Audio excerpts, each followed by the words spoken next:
আসসালামু আলাইকুম ভিউয়ার্স, আশা করি সবাই ভালো আছেন এবং সুস্থ আছেন। সাফা মারিয়া কিচেন থেকে আপনাদের জানাই স্বাগতম।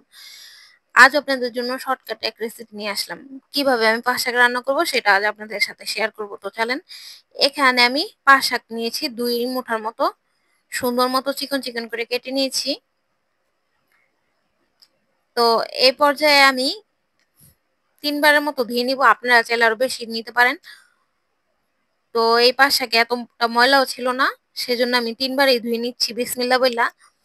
তো আশা করি আমার ভিডিওটি আপনাদের ভালো লাগলে অবশ্যই একটি লাইক কমেন্ট শেয়ার করে দিবেন, অন্যদের দেখার জন্য সুযোগ করে দেবেন আমার ভিডিওটি। আর ইউটিউব থেকে দেখলে অবশ্যই চ্যানেলটিকে সাবস্ক্রাইব করে দিবেন, আর ফেসবুক পেজ থেকে দেখলে ফলো দিয়ে দিবেন। তো এই পর্যায়ে শাকগুলোকে আমি ভালো মতো ধুয়ে নিয়েছি 3বার। এখন চুলার মধ্যে একটি কড়াই বসিয়ে দিয়ে দেবো বেশ কিছুটা তেল। তেলটা একটু বেশি করে দিতে হবে, কারণ পাঁচ শাকে তেলটা একটু বেশি লাগে, সেই জন্য তেলটা বেশি করে দিয়ে দিয়েছি। এখন পেঁয়াজ কুচিটা আমি বেশি দিয়ে দিব, কিছুটা দিয়ে দিব এখানে, আর কিছুটা দিয়ে দিব পরে শাকের সাথে। তো এখন আমি হালকা করে ভেজে নেব, বেশি ভাজবো না। এইভাবে পাঁচ শাক রান্না করে খেয়ে দেখবেন, খুবই মজা লাগে। তো এখন আমি পাঁচ শাকগুলো দিয়ে দেব।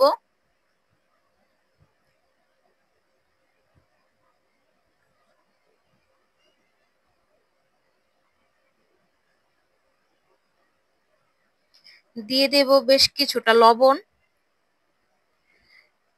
যে যে পরিমাণে লবণ খান ওই পরিমাণে লবণ দিয়ে দিবেন। তো এখন আমি ভালো মতো নেড়ে চেড়ে নিব, আর যেখানে যেখানে দলা পাকিয়ে থাকবে শাকগুলো, দলাগুলো ছুটিয়ে দিব, না হলে একটা বিজলা বিজলা টাইপের মতো হয়ে যায়। এই জন্য বারবার নেড়ে চেড়ে নিব।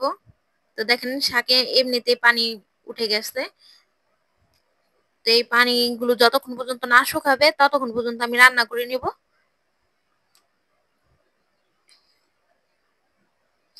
আপনারা কে কোনখান থেকে আমার ভিডিওগুলো দেখতেছেন অবশ্যই কমেন্টের মাধ্যমে জানাবেন। আপনাদের কমেন্ট পড়তে আমার খুবই ভালো লাগে।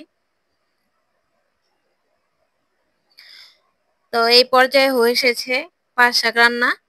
এই তো দেখেন পানিটা শুকিয়ে এসেছে, আর দলা দলাও পাকায়নি। আমি ভালো মতো নেড়ে চেড়ে দিয়েছি আর দলাগুলো ছুটিয়ে দিয়েছি।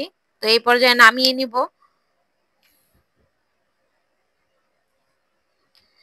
এইভাবে যদি আপনারা বাসায় পাঁচ শাক রান্না করেন, সত্যি কথা, আপনারা 2 থেকে 3 প্লেট ভাত তো এইভাবেই খেয়ে ফেলবেন, এটা আমার বলতে হবে না। তো পাঁচ শাক হলে মাছ মাংস কিছু লাগে না। আশা করি ভিডিওটি সবার ভালো লাগবে।